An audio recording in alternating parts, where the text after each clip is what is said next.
Pnawn da y croeso. Good afternoon and welcome to Public Health Network Cymru's webinar series. My name is Tracy Evans. I'm the Senior Sustainable Development Officer with the Health and Sustainability Hub in Public Health Wales. This webinar today will focus on tackling the public health effects of climate change to find out how you and your team can take action in recognition of the climate emergency being the greatest health threat facing humanity. We will provide an introduction to a free resource that helps teams to consider their environmental impacts and establish an action plan, and also provide an overview of Public Health Wales's new climate change priority and the free training opportunities available to staff. Claire Sain-Leberry from Cynnal Cymru will explain the benefits of the online workshop and why it's important to reduce our impact on the environment, and also how the workshop supports Public Health Wales's new strategic priority, tackling the public health effects of climate change. And Ergain Powell from Public Health Wales will talk about the new strategic priority linked to climate change, and then the free climate change training resource opportunities available to staff. Just to introduce the presenters, Claire is currently Interim Director at Cynnal Cymru and is responsible for the organisation's overall management and development. She has a background in developing and delivering partnership projects and has previously led on Cynnal Cymru's work programme around the natural environment. She enjoys facilitating collaboration across sectors and devising practical programmes to deliver strategic aims. Ergain joined Public Health Wales's Health and Sustainability Hub in March 2022, and her role is to support the implementation of the Wellbeing of Future Generations Act through sustainability and climate change initiatives. Before joining the Hub, Ergain worked as a change maker for the Future Generations Commissioner for Wales, and has worked in a range of sustainability roles with the Climate Change Commission for Wales, Forum for the Future, and Carmarthenshire County Council. Ergain is very passionate about making a difference and protecting our planet for future generations. And when not working, she's busy with local sustainability projects and enjoys spending time in nature with her family. Just to run through the housekeeping. After the presentations, there'll be a chance for you to ask questions. Please use the chat to type in your questions throughout the webinar, and we welcome both English and Welsh contributions. The webinar is being recorded and will be made available on the Public Health Network Cymru's website after the session. And if you experience any difficulties with the technology, please let us know through the chat and the team can contact you directly. So I'll now hand over to Ergain to provide the introduction. Thank you, Ergain. Diolch Tracy, pnawn da pawb. Thank you very so much for joining our webinar today. I'm going to talk very briefly just to set the scene really from Public Health Wales's perspective. So Public Health Wales has made tackling the public health effects of climate change a strategic priority in our new long-term strategy, which was published earlier this year, and it runs from 2023 to 2035. And this is because climate change is recognised as the most significant public health threat this century, endangering physical health, mental health and well-being and equity. In 2021, the World Health Organization declared climate change to be the single biggest health threat facing humanity due to rising global temperatures and its impact on people and planet. Our health and well-being is dependent on the health of the planet and its ecosystems. Climate change and the nature crisis threaten all areas of life that impact our ability to achieve and maintain good health. The impacts of climate change are multifaceted, not only impacting our health, but also the social and environmental determinants of health, such as clean air, food security, safe homes and infrastructure, and access to health and other essential services. The impacts of climate change are already being felt within Wales, both in terms of physical threats to life through extreme weather events, as well as climate-related anxiety impacting our mental well-being. If you want to learn more about this, a comprehensive assessment of the public health impacts of climate change was published earlier this summer by colleagues in our health impact assessment team, and I'd really urge you to go and have a look at that. Climate change is already adversely impacting the health of people in Wales, and it will continue to do so well into the future. And we've seen the impacts of climate change manifest across Europe and the world over the last few months, highlighting once again the urgent need to reduce our emissions, to limit global temperature rise and prevent further harm to health. Action we take to decarbonise often leads to co-benefits to health as well. And we also need to understand the impacts of climate change and develop our adaptation response in order to protect health and well-being. Public Health Wales has a decarbonisation action plan setting out how we will reduce our emissions over the next few years for our buildings, procurement and travel. We're also developing a plan for implementing our new priority, tackling the public health effects of climate change. And we need all staff to play their part in this. Thank you again for an excellent introduction and overview of our priority. I'll now hand over to Claire to focus on the Health Environment Workshop and her aspect of the presentation. Thank you very much. Diolch yn fawr, Tracy. Croeso a phawb. Just wait for the slides to load. Whilst I do that, I will apologise that some of the slides do have quite a lot of text on them. This is so that when we share the slides later, you can catch up on anything that you've missed. So apologies in advance if they might be a bit slow whilst we're getting started.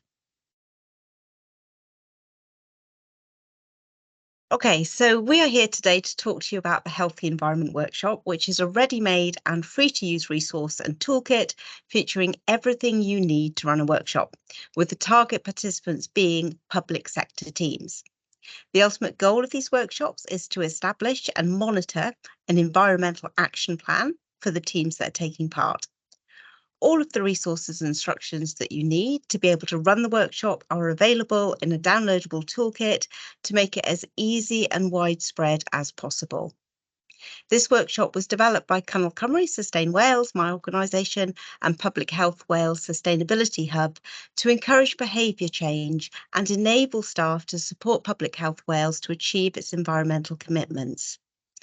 It enables teams to identify their environmental impacts and to reduce the negative and maximise the positive ones. It's built on the idea that we all have a responsibility to help make a difference. We are the best place to know what that difference is, and to do so together can help reduce our impact on climate change. So what are we looking at today? We're going to look in a little more detail at what the workshop and toolkit cover. We'll explain why teams should do it. We'll be thinking about the gravity of the climate, nature and plastic crises that surround us and their relevance to health professionals. We'll also look at legal obligations when it comes to decarbonisation and the environment. We'll be looking at the legislative framework that Public Health Wales is working towards as well, and understand how the Future Generations Act is embedded into the resource and its planning. We won't have a detailed look at the content because it's only a 1-hour webinar, but we will give you a sense of these things and also the action plan, which is what the workshop aims to create.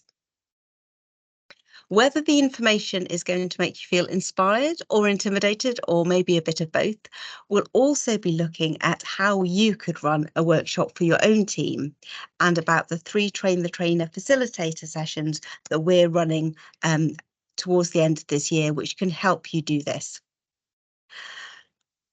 We'll finish off by having a question answer session on all the information you've received, and we'll also be sharing with you a feedback form so you can help us help you more in delivery of this work.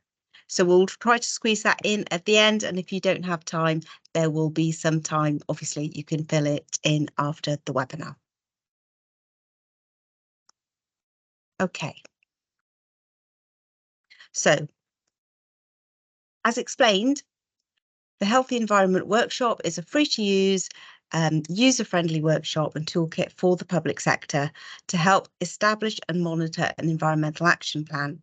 It's a 2-hour, fully planned out workshop to be run internally within teams, and the toolkit is there to give you everything you need to be able to run the workshop, including a timed plan. Obviously, good guidance is essential for any new project, so it's really comprehensive and explanatory, and most people should be able to just pick it up and use the toolkit, run with it straight off the bat from a planning and facilitation point of view. So the workshop will enable any public sector team specifically to identify and analyse how the actions of the team or the organisation affect the environment. It will help set team goals that can support whole organisation strategies or targets on environmental management. Set goals and visions that will clearly tie into and support broader national and international goals.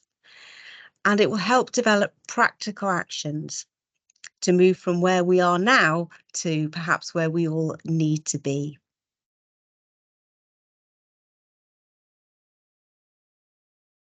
All of this is meant to be done in a sort of peer environment, by the team, for the team, within a controlled, safe and non-judgmental space.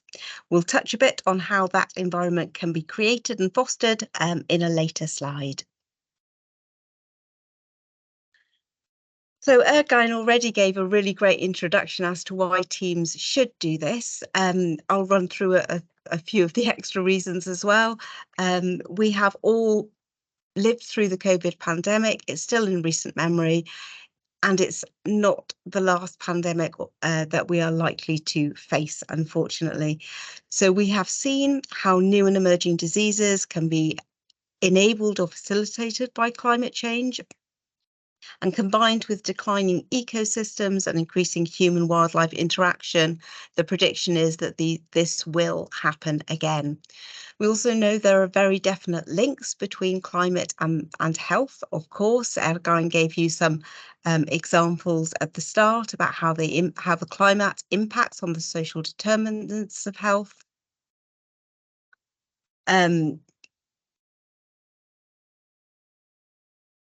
Sorry, bear with me a moment. There we go.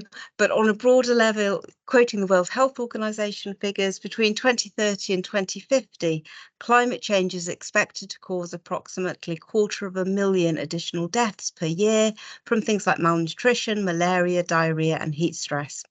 So reducing emissions of greenhouse gases through things like better transport, the way we procure and use our food, and things like energy use can have a real impact on public health. And of course, that's the space that you are all working in.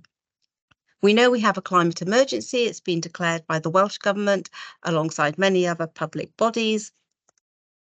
We also have a nature crisis, which is being increasingly recognised, and you've probably all heard the headlines from the State of Nature report that has just recently been released.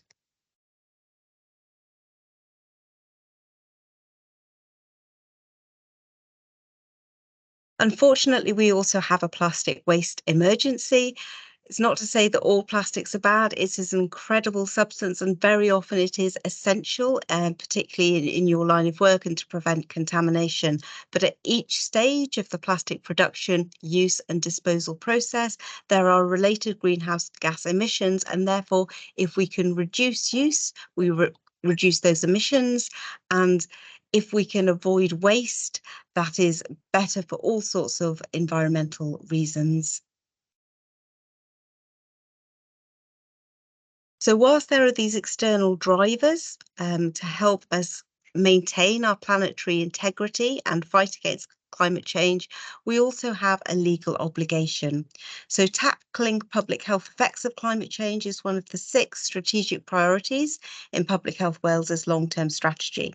There's also a commitment that's been made to Welsh Government's decarbonisation ambition to achieve net zero in the public sector by 2030, as well as embedding the Wellbeing of Future Generations Act and achieving the biodiversity commitments under the Environment Act as well. So each team is part of the larger organisation. Actions taken on a team level are going to benefit the organisation, but they will also benefit the wider environment and the world around us. So the actions teams take can help tackle the climate crisis and protect future generations, help us reduce costs and be more efficient and productive, contribute to different organisational or team environmental management systems, and of course, help reduce that threat of climate change.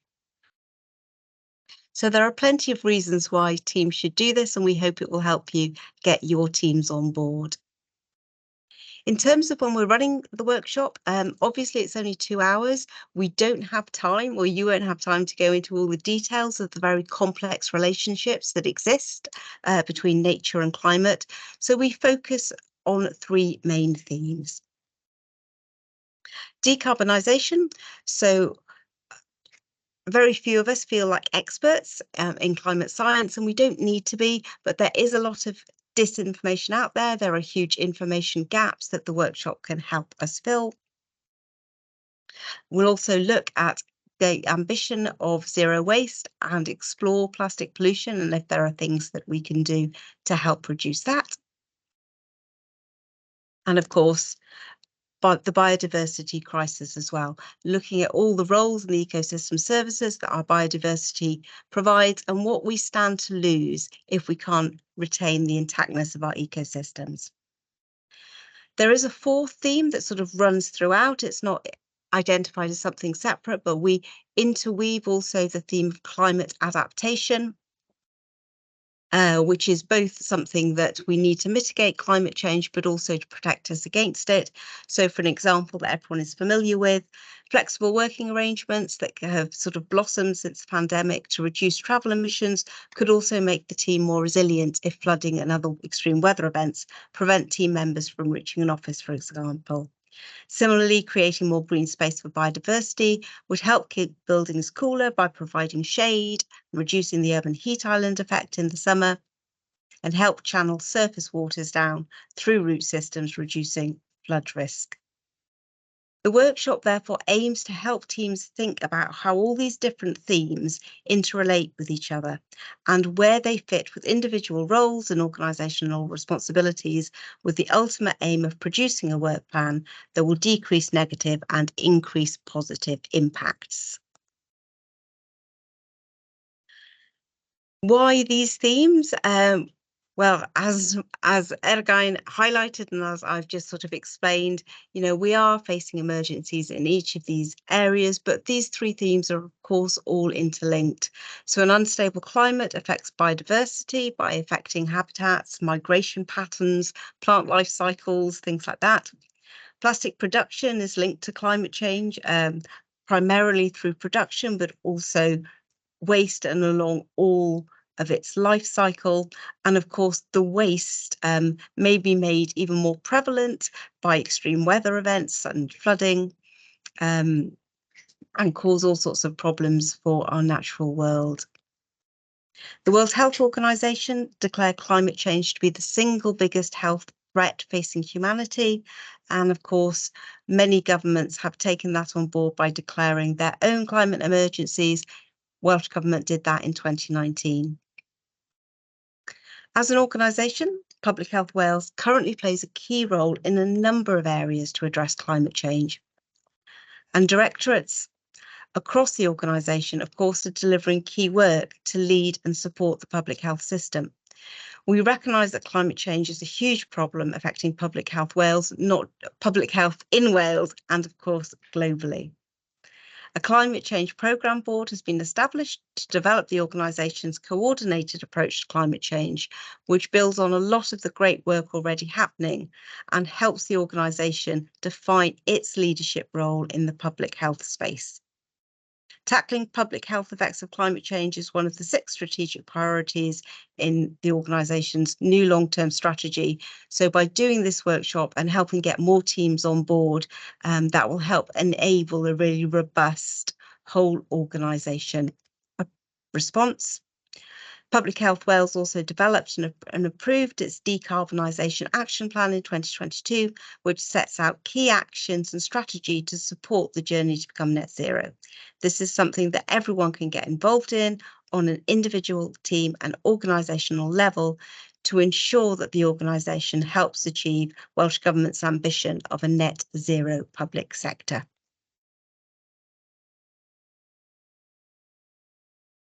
I mentioned the Wellbeing of Future Generations Act at the start of the presentation and how it is embedded through the workshop. I think we're all familiar with the 7 wellbeing goals and the 5 ways of working, and these do act as guidance for the workshop, encouraging teams to explore the interconnections between the goals and how action in one area, a victory towards one goal, very often will contribute positively towards others. So environmental care and restoration is a big part of the Act. Goal 2 focuses on a resilient Wales and in particular healthy functioning ecosystems and the capacity to adapt to change, recognising that without nature we simply cannot thrive. In terms of the ways of working, public bodies are of course accountable for embedding these in everything they do, and so the workshop is designed with these in mind as well. Again, I'm sure you are all familiar with the ways of working, but as a quick reminder, they include the long term, the integration, involvement, collaboration, and of course, prevention. So it's important to consider how these can be embedded when undertaking the workshop and as you develop team action plans. Facilitating any sort of session or workshop can be a bit daunting, and so can being a participant in them. So the toolkit also offers some basic guidance around the sort of environment that we're aiming to create. So it's one of empowerment and idea sharing, mutual respect, jargon kept to a minimum, and space for all voices to be heard. The whole point of this workshop is that no previous knowledge is needed or expected, but it's also down to the facilitator to help reinforce this and, explain that there is no such thing as a bad idea. So our quick top tips for all these things, are things that you will identify and you'll perhaps know intuitively, but the first is, of course, to be present and engaged. Put on your out of office for the duration of the workshop. Try to keep distractions to a minimum. It is just 2 hours out of your usual working day to try something different and focus on something really important. Being honest is also essential. Hopefully people do feel that they can be honest within the teams that they're working within, but emphasising the importance of this throughout the workshop is really important so we can create a safe space. And if people don't feel that certain actions or goals are achievable, or if the ways that members present them need to be teased out, then that's okay.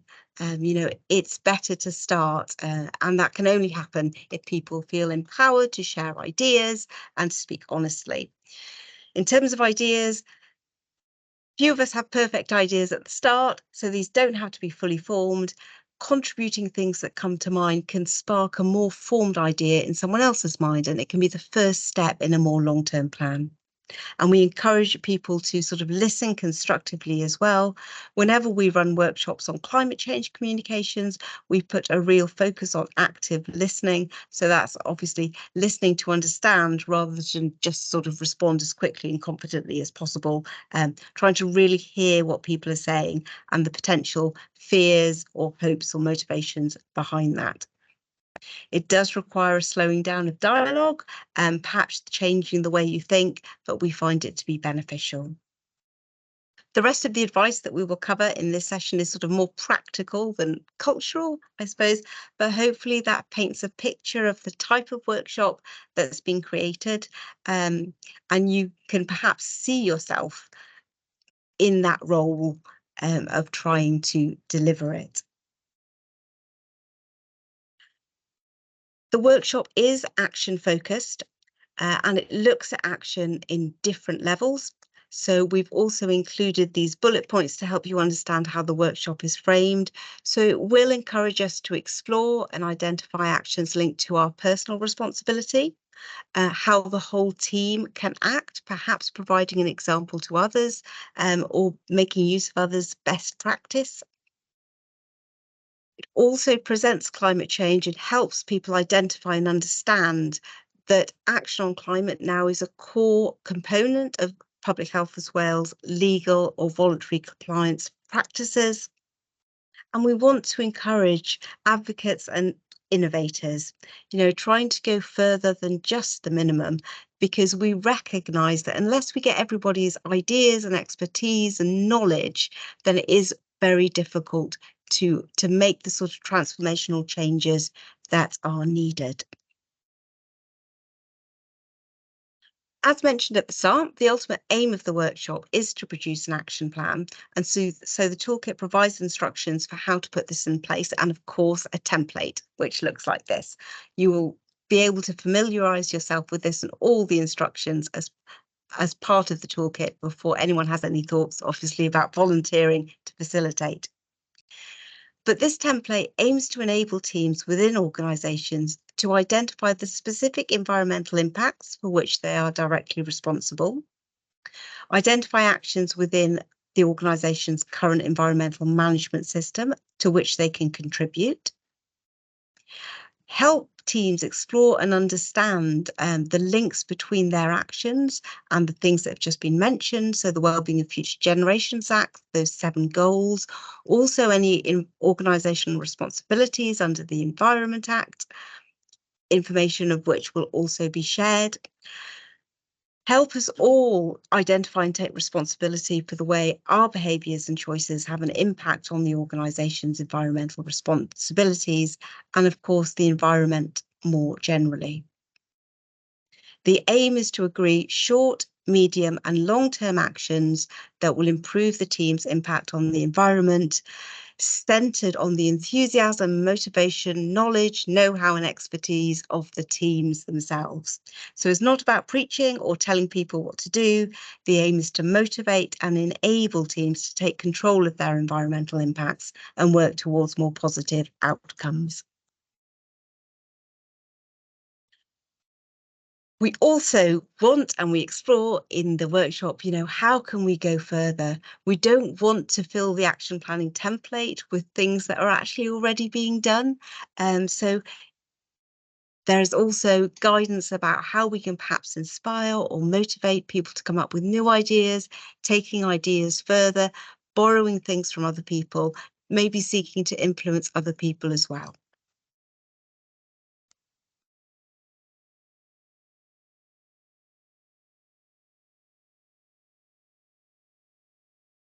So if you are perhaps tempted to think about running your own workshop, the Sustainability Hub and Cynal Cymru can both offer support, but ultimately it will be the responsibility of teams to put on their own workshops. Okay, all information, especially difficult information, is best received peer-to-peer by people you work with and people you trust. Okay, these are the basics that you're going to need. 3 volunteers to help run. Facilitator, it might be that you have someone in your team already who's a natural fit for that role, or someone who would like to give it a go. Note taker, really important to make sure everything is captured, and of course a timekeeper, because it's so easy for time to run away with us. You'll need to schedule 2 hours for the whole team to take part. That time is difficult to find, but it is only 2 hours to address something really important, and a good bit of planning through the workshop can set you on track for, a good 3, 4, 5, 6 months. And if you take a look at the online resource, this will tell you everything you need to know and give you plenty of tips for how it can all be done. As I said, no prior knowledge is needed, and we're not expecting anyone to be climate experts or facilitation experts.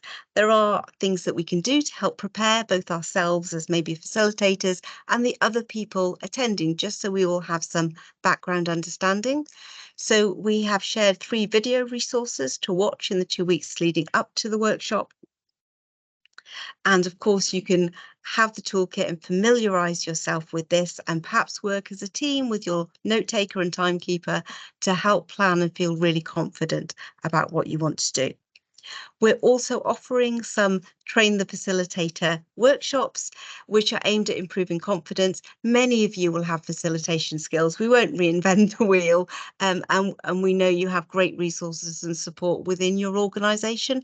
But the idea is to go through the workshop step by step, allow time for discussions and questions, so you can feel really confident about taking it on as a project, and for you, of course, to understand the workshop's aims and objectives. So the aim is simply to create a team action plan, which includes short, medium and long-term actions to improve the team's impact on the environment.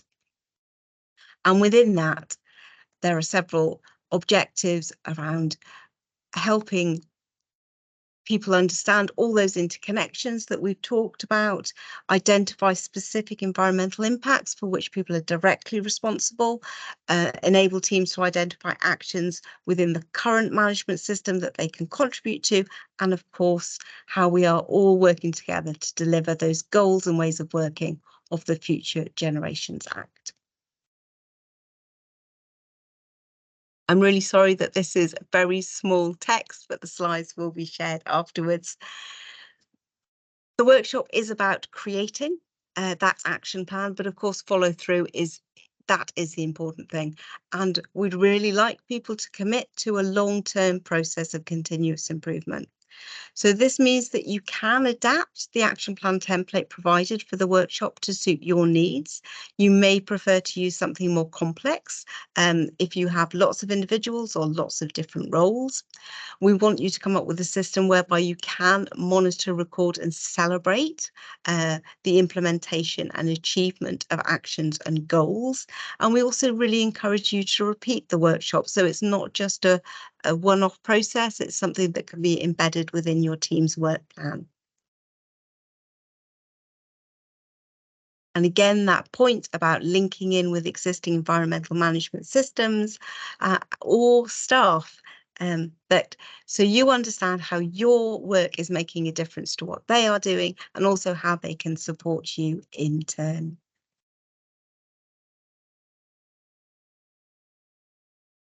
So I mentioned the Train the Facilitator sessions. As I said, these will basically run through the workshop element by element and allow for discussions and any questions.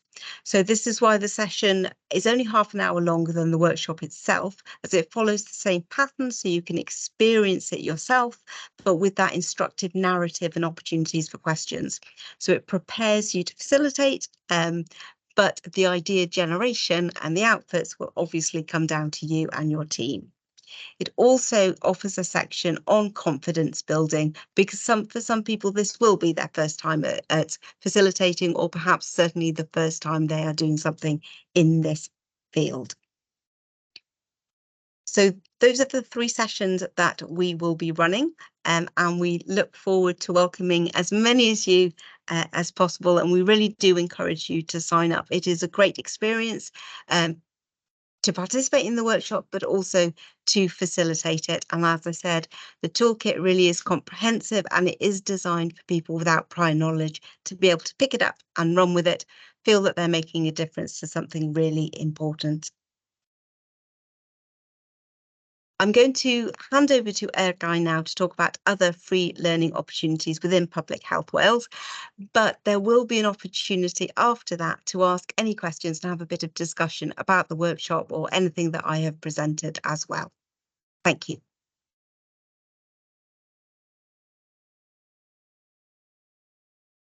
Great, diolch Claire.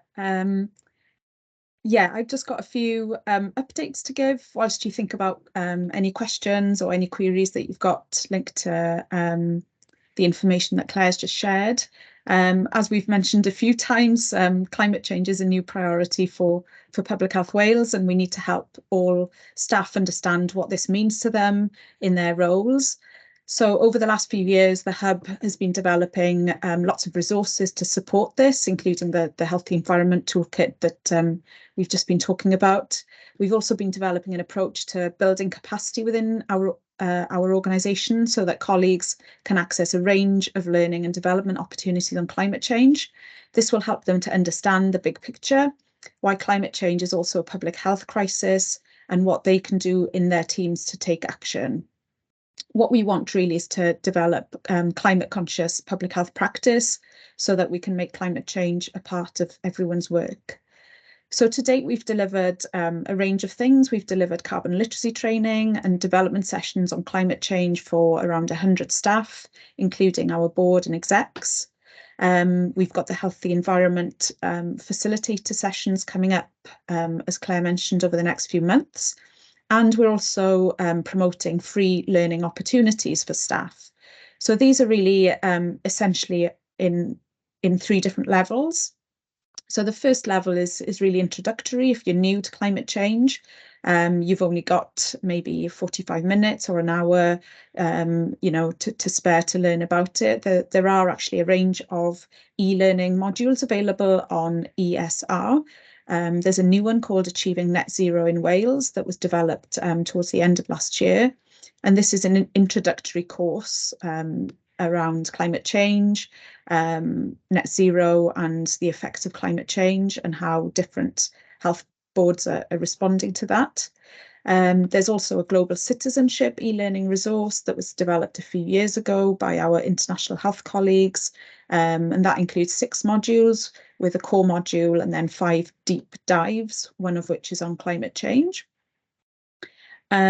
If you've got a little bit longer, so within about 2 hours, if you've got some basic understanding but want to learn more, we can run a 2-hour climate awareness workshop for your team to help you understand more about the climate and health and what you can do.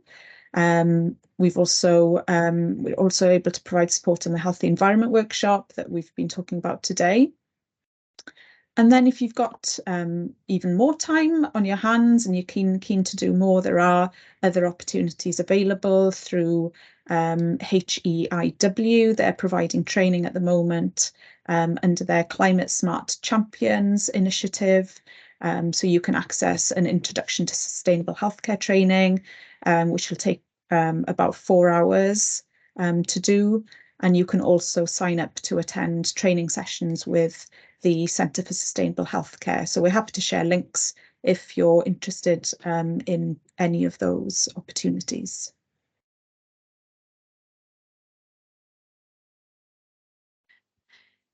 That's brilliant. Thank you, Claire, and thank you, Ergine, for your really interesting presentations. You've illustrated the importance of using the Health Environment Workshop as part of team planning to identify how teams can support Public Health Wales's new strategic priority, and also the range of training opportunities available to support staff, which is fantastic. If you have any questions to ask Claire or Ergine, please could you put them in the chat. And I'll just run through, we've got a few questions so far. So we've got a question from Ruth for Claire. Is this just for Public Health Wales or for all NHS health workers in Wales? Oh, that's a good question. My understanding was that we developed it for Public Health Wales, and it probably has some content that is maybe a bit too specific to be for any organisation, but I'm sure there is potential for adaptation and collaboration, but that would probably rest with you again.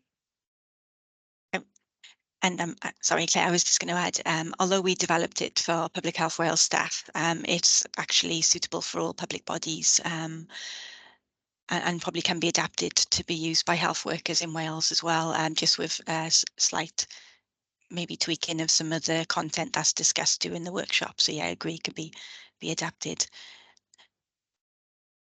And a similar question from Rachel. Is it relevant only to healthcare workers or could it be used by care staff in local authority settings? Yeah, again, I think it's the same answer with a bit of tweaking, which could be done by the facilitator, and the facilitator would be best placed to know which information is going to land best with which staff. I think so. That's brilliant. Thank you, Claire. And if we have any other questions, I had a question from somebody who couldn't attend the webinar today. I'll ask that and then I'll take the other question in the chat. So they've asked regarding the training opportunities. If someone is in a role that has no contact with patients or expertise in healthcare, is the training still relevant? They were wondering how they could make a difference to support the new strategic priority on climate change. Probably for Ergain, that one.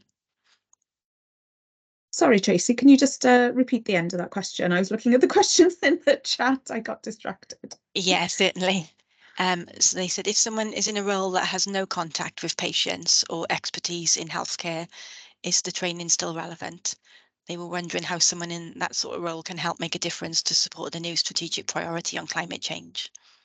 Yeah, definitely. I mean, yeah, I can sort of speak for myself. I don't have contact with patients in the role that I do, and I don't have healthcare expertise either. But I think, as Claire outlined, the prompts within the toolkit really help you understand, that big picture context around the climate emergency and the impacts that it will have on public health in the long term. So I think, we, as we've kind of mentioned during the webinar, everyone has a role to play in terms of supporting action. So, and Claire mentioned, I think when you started your presentation, that teams will be the experts really in terms of the work that they do, the services that they deliver, and they will have the best ideas as well in terms of what can be done. So definitely don't be put off, if you think maybe you don't think you've got the relevant expertise. Yeah, I definitely wouldn't let that put you off. Brilliant, thank you again. We've got a question from Fu Seng. For the use of plastic, is there a plan to ban the use of it in Wales? Plastic bottles and containers are from the supermarkets. I'll open that up to either Claire or again. Yeah, as far as I know, no. There are lots of initiatives trying to limit the amount of plastic, especially single-use plastics that are produced, and also to reduce the number of different types of plastic, so it can be made, it's more easily recyclable. But no, I don't think there are any plans to try and ban it outright. I think Welsh Government are bringing in a partial ban on some single-use plastic items, aren't they? Which is coming in at the end of this month, I think, actually. So things like plastic forks and those sort of annoying single-use items that you sometimes get given when you're going out for a takeaway or something. So there are some things coming in, but I think, again, in terms of considering how teams use plastic within their work or as part of coming into the office, and items that you sometimes see in the workplace. Again, I think the teams that work there have got the best ideas and information in terms of what we can do to reduce that plastic. So yeah, we've been working with the microbiology labs here in Public Health Wales over the last few months to look at their single-use plastic within the lab. So we've developed some really good ideas with them around how we can try and reduce that. So yeah. Thank you again. And Dave has just shared the Welsh Government Environmental Protection, I think, policy on single-use plastic products for people to link into. A question from Ceres Brees. Are there any case studies or previous action plans that can be shared to inspire others? I'm happy to answer that one if it helps, Claire. Yes, please. Go for it. Actually, we've the workshop has been undertaken by a few different teams within Public Health Wales, including the Health and Sustainability Hub. So we'd be more than happy to share our action plan. And just to say, although we focus on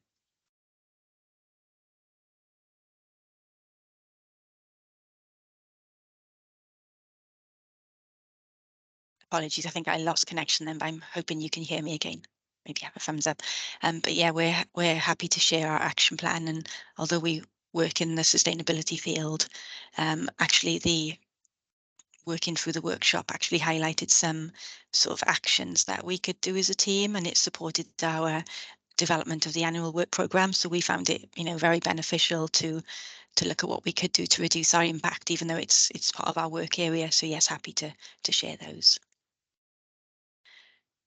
A question from Ruth: could non-public health workers come to the facilitator training? Shall I? Yes, please. Again, Yeah, do you want me to answer that one? Yes. Well, I guess, yeah, the answer is yes, possibly.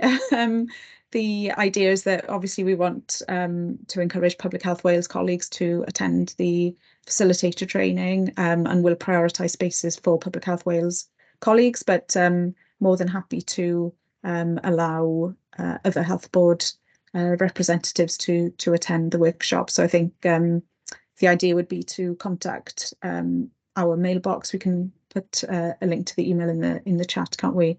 To register your interest and to let us know which date you'd like to come along. And then obviously if there's space, then yeah, we'd be more than happy to accommodate you.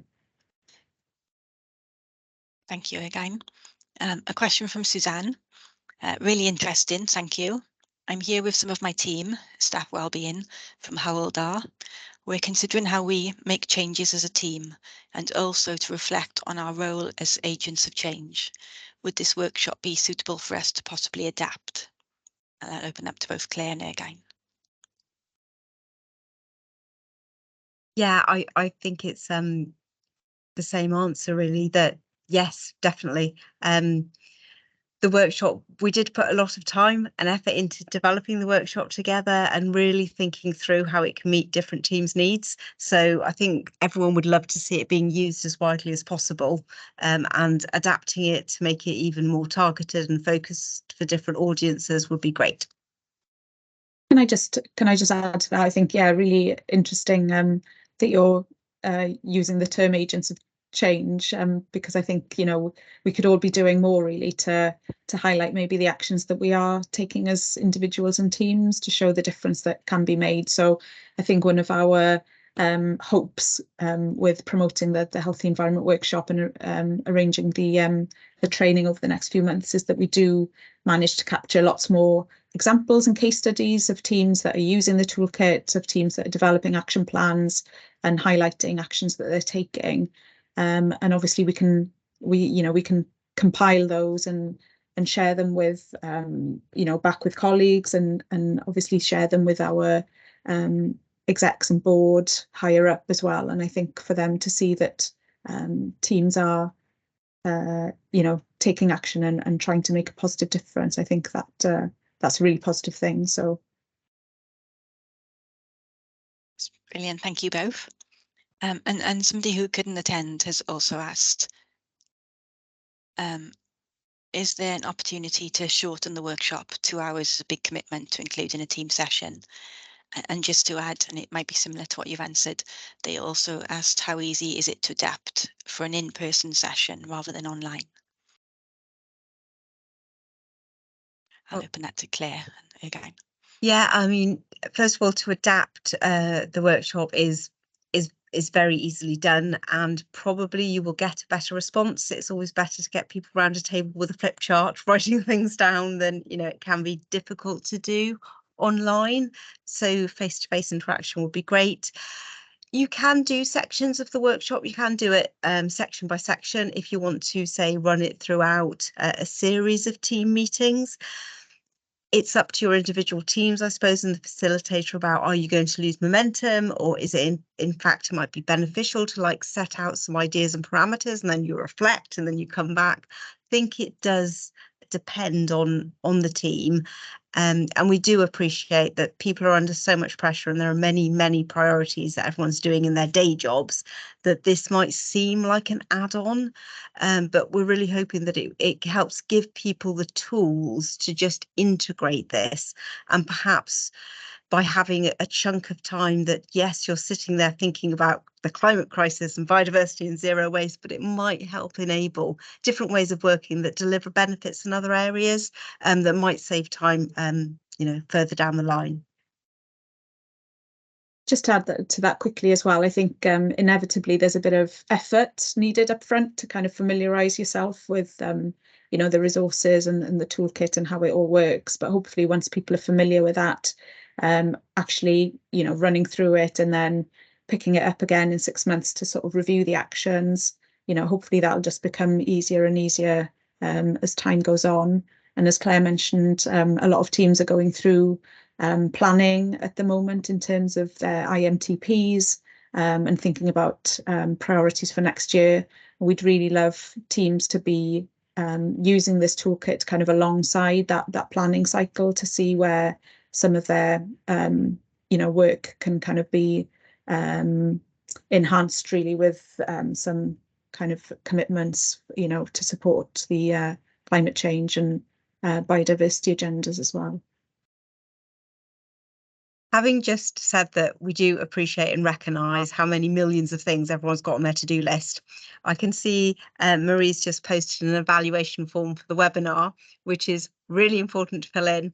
We've also got another form, I'm really sorry, but what we're really hoping is to capture interest. So if you are thinking that maybe you'd like to learn more, maybe you could, you know, consider running one of these workshops. My colleague Jason is on the call and he'll be helping support the trainer facilitator workshops. But if Jason could just pop the link to our form as well in the chat, we'd really like to capture that if you are thinking about it, but also let us know what other support you might need. So we'll also put in the chat a link to the resource so you know what you're dealing with in terms of the workshop and the toolkit. And if you have a look at that and think, yes, this is something I'd like to do for my team, you know, please get in touch because we'd love to support you through it. That's brilliant. Thank you both. We've got one last question and then I'll just finalise everything. I think this one's for Ergine and it's linked to a previous answer, but is there a commitment from Public Health Wales for staff to attend the climate change training as part of their role to help contribute to the new strategic priority? Oh, that's a good commitment. Good commitment. Good question. Sorry. I'd say yes. I'd hope there is a commitment from Public Health Wales. Yeah, as people have picked up by now, it is one of our new priorities, and we actually ran a development session for board and execs just under a year ago. So they spent a couple of hours thinking about climate change and what we need to do. And obviously we'd like to see a lot more staff coming along to the different sort of training sessions that are available and access the online learning, etc. So yeah, I think there is a commitment. Hopefully that will become more visible to staff, but we'd obviously welcome any feedback from staff across the organisation in terms of how they feel, you know, the commitment is to this agenda, because obviously from where we sit in the Health and Sustainability Hub, we've got a certain perspective on the world, but I'm sure other teams have a different perspective. So yeah, we'd always welcome feedback from colleagues in terms of what else we could do and what more needs to be done. That's brilliant. Thank you again. I don't think we've got any more questions. Just checking. Not that I can see. So just want to say, I think that's all we've got time for today. But a huge thanks to both Claire and Ergine, you know, for the excellent presentations and for the detail during the Q&A session. We'd be grateful if you can complete the short evaluation and also the form that Claire has circulated in the chat. And we hope you'll join Public Health Network Cymru if you're not already a member. And finally, if you have any thoughts on future webinar topics, please let the Public Health Network Cymru team know. Diolch yn fawr. Thank you. Thanks, everyone. Thanks, everyone.